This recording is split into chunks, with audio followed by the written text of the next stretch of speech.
Jadi ini masalah serius, ini benar. Rakyat geram, jangan rakyat geram. Saya yakin kalian semua geram semua. Kalian mengerti, ya kan? We are not stupid, benar nggak? Kalau kasus dia hilangkan 100 triliun, dapat 6 tahun, ini kan nggak masuk akal. Iya kan? Jadi saya sangat sependapat ya, hukuman mati. Pak Presiden, terima kasih banyak atas kesempatan diskusinya. Dan karena antusias ini ingin kami share kepada publik. Kemarin kami sengaja membuka kesempatan, Pak, kepada publik melalui akun sosial media kami. Mau titip pertanyaan apa untuk Pak Prabowo Subianto. Dan selama 5 jam ini, Pak, 5 jam lebih dari 800 pertanyaan dan komentar masuk, artinya publik juga begitu antusias. Dan yang terbanyak ini sekitar 26% ini berisi kegeraman masyarakat pada koruptor. Jadi masyarakat sangat geram dan ini mengingatkan saya pada janji kampanye Bapak untuk akan mengejar koruptor sampai ke Antartika waktu itu kan. Dan baru-baru ini itu kan analogi ya. Iya betul. Saya yakin koruptor nggak mau ke Antartika. Ya kan? Benar nggak? Nggak bisa ngapa-ngapain. Ya, tapi harus diakui Pak bahwa pemberantasan korupsi di era Bapak cukup galak. Ini bisa dilihat dari jumlah kasus yang berhasil atau berani diungkap ya. Dan baru-baru ini Bapak juga bertekad lagi, saya nggak tahu ini metafor atau beneran, akan menempatkan para koruptor ini di pulau terpencil yang dikelilingi hiu, gitu kan. Nah, nanti human rights lagi aku salah itu. Ya, tapi ini seperti Alcatraz kan Pak di Amerika ya. Meskipun ada pandangan juga Pak bahwa sanksi kurungan ini tidak akan bikin jera koruptor kalau tidak dimiskinkan.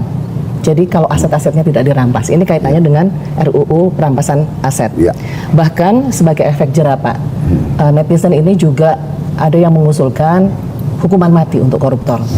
Ya, ini bagaimana tanggapan Bapak dan mungkin kalau tadi korupsi ini menjadi concern yang utama, concern yang kedua dari yang masuk yang kami tampung itu adalah mengenai lapangan pekerjaan Pak. Banyak keluhan sulitnya mendapatkan lapangan pekerjaan. Mungkin dalam waktu dekat apa upaya penciptaan lapangan pekerjaan dan mungkin di sektor apa Pak Prabowo Subianto? Baik, ini pertanyaan bagus ya. Jadi jangankan rakyat yang geram, saya juga geram. Ya.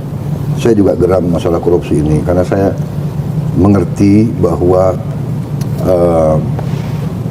sumber daya kita sangat besar, resources sangat besar, dan terjadi kasarnya adalah perampokan lah. Saya bisa harus dikatakan apa nih, perampokan kan. Dan perampokan itu kadang-kadang pakai cara-cara yang sok legal, ya kan? Jadi kalau dicek tidak ada pelanggaran, ya kan? Tender sudah diatur, siapapun pemenangnya. Kadang-kadang tender itu diam-diam tidak diumumkan atau diumumkan hari Selasa jam 10, tak tutup, udah jam 2 udah tutup, ya kan? Yang masuk 3 penawaran semua related, orang yang sama, udahlah. Seperti akal-akalan. Bener kan? Ini praktek sudah terjadi. Ya ini kan dari segi hukum tidak salah. Satu, geram. Jaksa Agung juga kadang-kadang geram, Pak, kita sudah tangkap, kita sudah ungkap, sudah berhasil menang di pengadilan negeri. Dia naik banding, kita menang.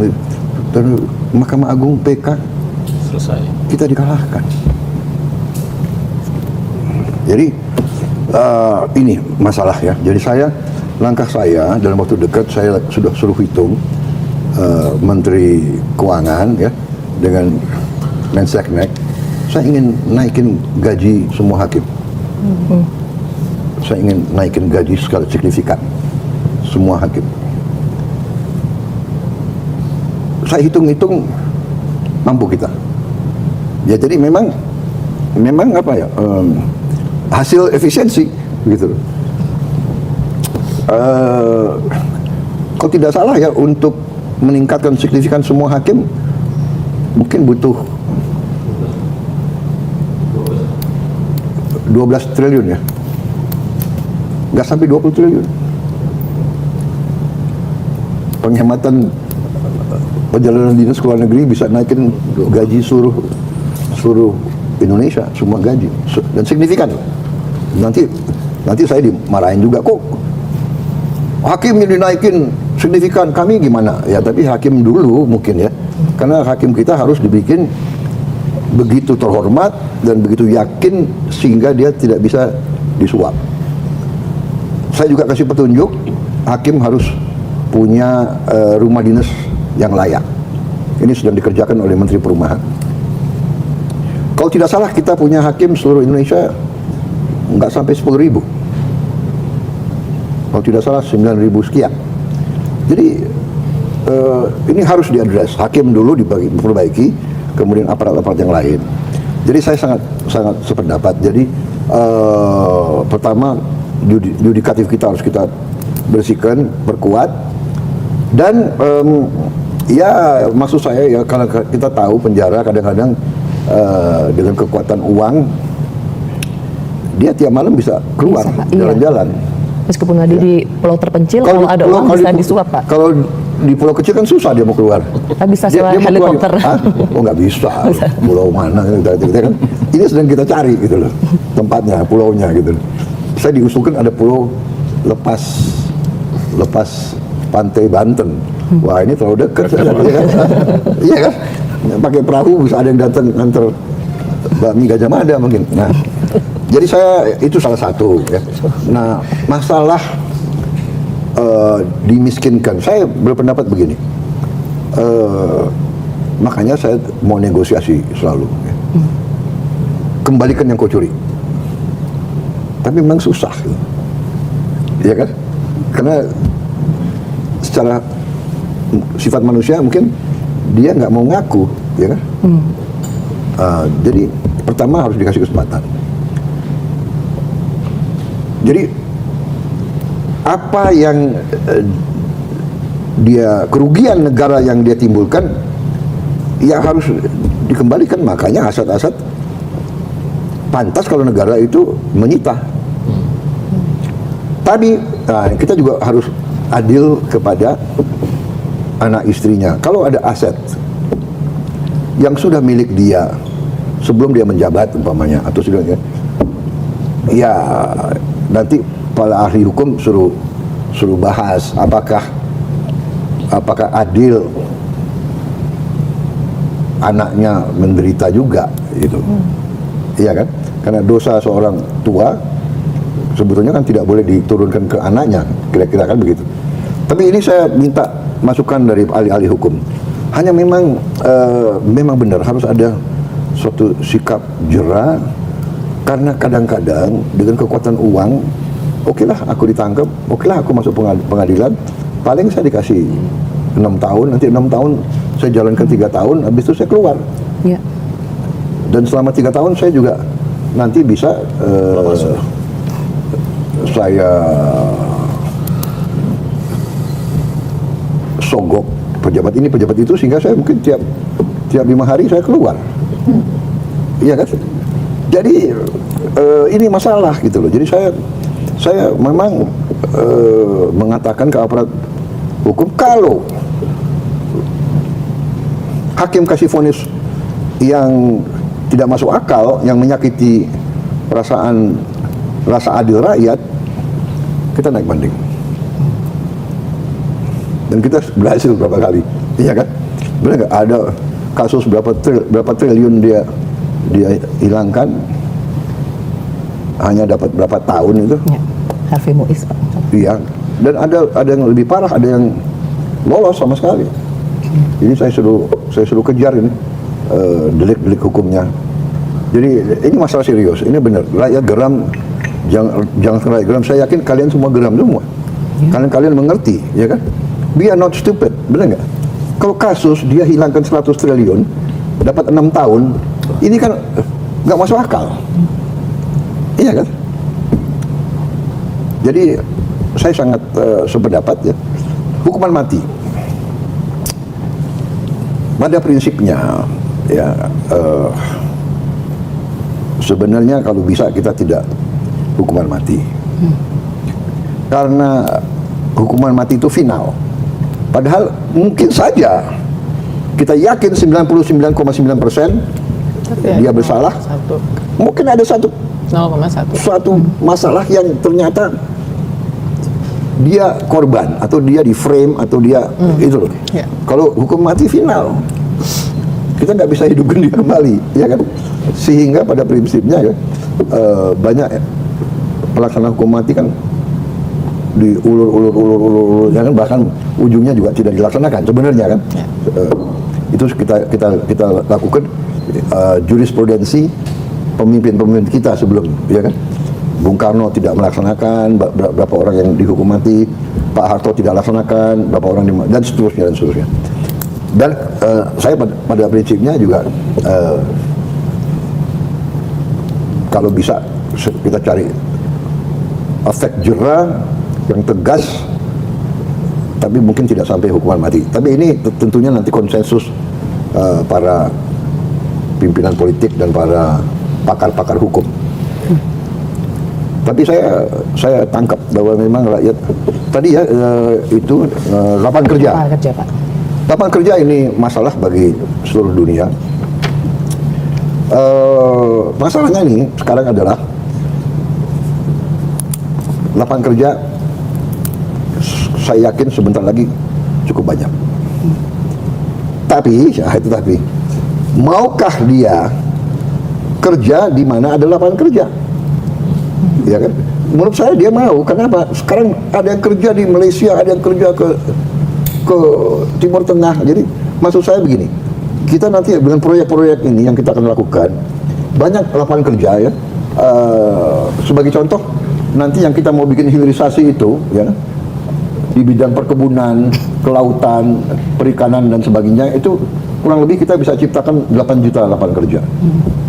Koperasi desa 1,6 juta. Tapi belasan juta petani hasil penerimaan dia, ya, penghasilan dia akan naik. Kita yakini akan naik. Nah, masalahnya kalau mau kerja di kota besar ruangan AC terbatas. mungkin, sedangkan sarjana aja yang terpinter mau saya kirim ke desa kok, iya kan? You jadi manajer makan bergizi, manajer koperasi, tapi lebih dari itu Anda jadi penggerak, Anda guru, Anda motivator, Anda pembina koperasi. Nah, ini yang saya harapkan nanti pertumbuhan ekonomi dari bawah, sehingga tadinya golongan ini rendah penghasilan, dia penghasilan naik, daya beli dia naik, konsumsi naik, pasar kita kuat, industri kita kuat. Actually this is the whole rencana kita. Jadi lapangan kerja saya optimis, hanya masalahnya adalah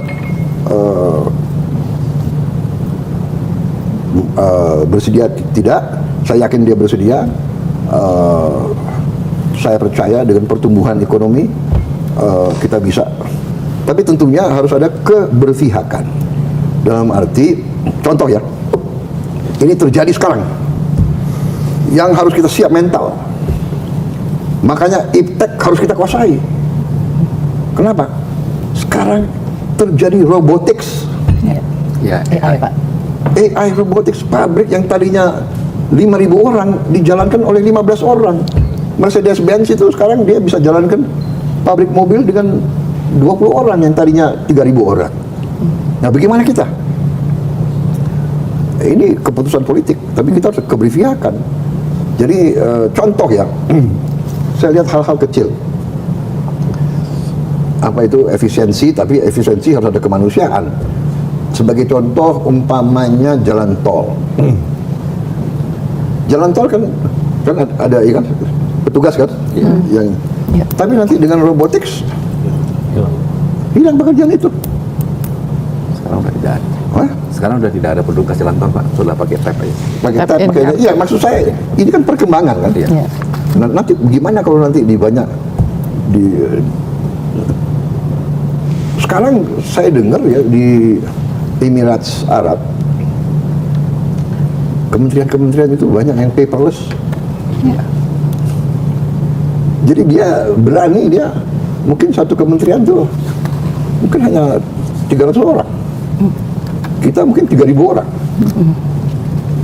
Kementerian Pertahanan yang saya pimpin 5.000 orang. Tapi waktu COVID yang masuk hanya 1.000 orang. Jadi berarti 1.000 orang cukup. ya kan? 1.000 orang cukup. 1.000 orang cukup. Ya kan? Tapi jumlah penduduk kita besar. Jadi gini loh, antara efisiensi, teknologi, keberpihakan. Tapi ya sudah. Contoh kita masih bisa kembangkan industri perikanan.